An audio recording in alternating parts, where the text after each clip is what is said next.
جبو چارەسەرکردنا کریزا سووریێ نەها بەحسا دروستکردنا ئەنجومەنێکە سەربازی یا ڤەگوهێستێکردن.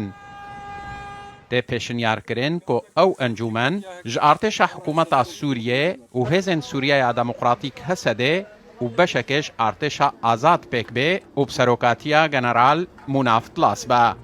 Munaf Mustafa Tlas sala 1964 li bajarokê Resten ji dayîk bûye.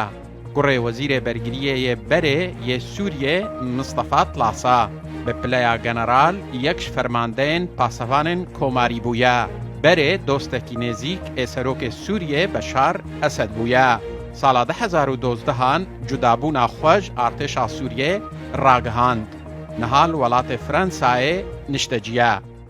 دکتۆر کامیران حەج عەبدۆ سیاسەتمەدارێ کورد di dema beşdarbûna bernameya çavê sêyem a radyoya Rûdawê de got ev proje ceddî ye.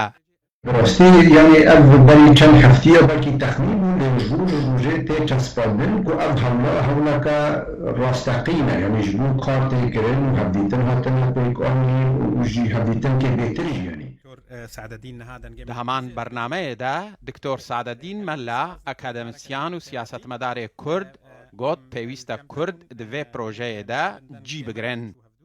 Pîwîstî jî helbet beşdar bin şerîkê vê prosesa gonha kalpêşiya Sûriyê û roleke sereke jî tê de wê karibin bilîzin ji ber ewana براستی کبری هری گرانن ایرو دوی پروسیس هانه ده ایدی تر همو فشیلین بسر نکتن.